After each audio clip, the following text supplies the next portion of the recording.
Sir मेरा सवाल ये है कि केंद्र ये पैसा अपने मामे के घर से लाता है।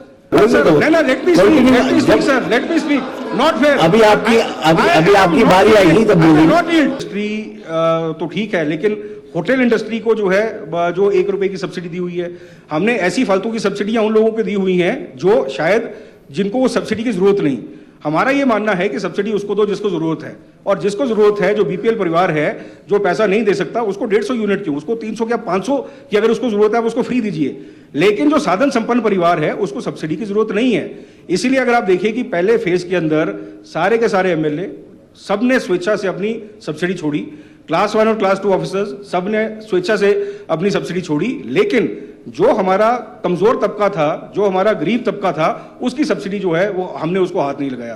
तो बोलने का मतलब ये है कि व्यवस्था परिवर्तन में एचपीएससीपीएल 2 साल के बाद जब ये प्रॉफिट मेकिंग इंस्ट्रूमेंट बन जाएगा तब आप बोलेंगे कि हाँ जो आप उस समय कर रहे थे वो ठीक था। आज आप अपोज करेंगे क्योंकि आपका नाम ही अपोजिशन है। इसके अलावा व्यवस्था परिवर्तन के साथ पिछले 2 साल में 2600 करोड़ के रेवेन्यू की एनहेंसमेंट इस सरकार ने, इस मुख्यमंत्री के प्रयत्नों की वजह से हुई है। सबसे पहले आप देखिए milk cess, VAT, mining lease, liquor vend का ऑप्शन जो आपने 5 साल नहीं करवाया, इन सब का पैसा अगर मैं देखूं तो ये सिर्फ और सिर्फ प्रदेश की आर्थिकी को सुदृढ़ कराने के लिए जो है ये आगे बढ़ा है।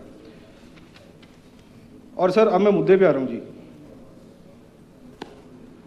सबसे पहली बात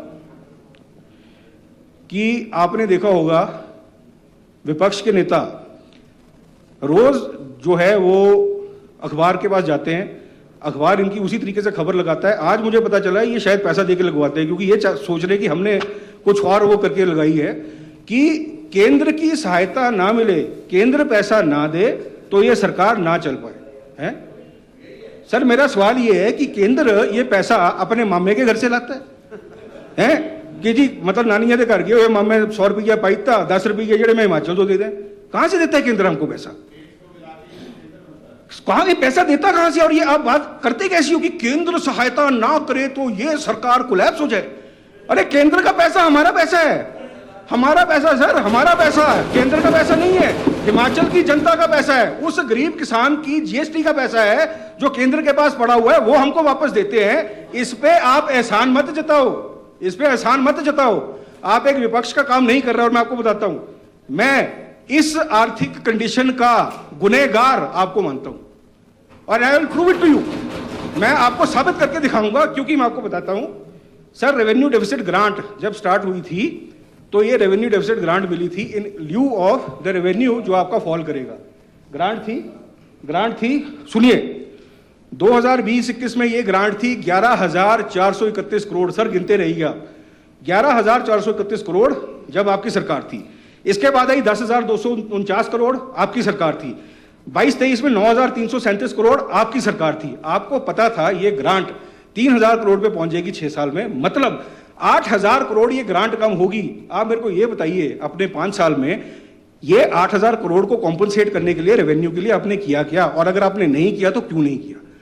क्योंकि अगर 2020-21 में इस रेवेन्यू को ऑफसेट करने की हमने प्रयास किए होते, जो व्यवस्था परिवर्तन आज मुख्यमंत्री महोदय कर रहे हैं, अगर आपने किए होते ना, आज हमारी ये हालत नहीं होती। ये 8,000 करोड़ का एक खड्डा आप क्रिएट करके गए हो हिमाचल प्रदेश के लिए। इसके बाद एक मिनट ना सर, ना let me speak sir, let me speak, not fair. अभी आपकी बारी आएगी तब बोलिए। I will not yield. और सर आपको समझ नहीं है, मत बोलो ना, आपकी अभी बारी आएगी, आप बोल देना ये what sir, I am not yielding. 8,000 crore है कि नहीं है सर? 11,431 करोड़ का 3,200 करोड़, 8,000 करोड़ का डिप है कि नहीं है? है कि नहीं?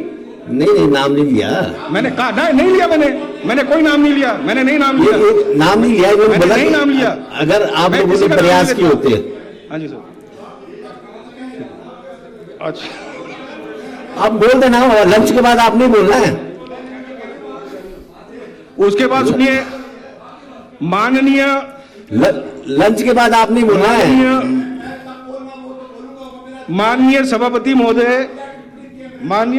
महोदय, एक दूसरा खड्डा आपको बताता हूं सर, दूसरा खड्डा रिस्पॉन्सिबली। भवानी जी, हाँ जी, आई विल नॉट यील्ड। मैं बोल रहा हूं मैं साल में एक बार बोलता हूं, मुझे बोलने दिया कीजिए। सर आप हर रोज बोलते हो, आप प्रश्नकाल के पहले बोलते हो, प्रश्नकाल के बीच में बोलते हो, मैं एक बार बोलता हूं सर।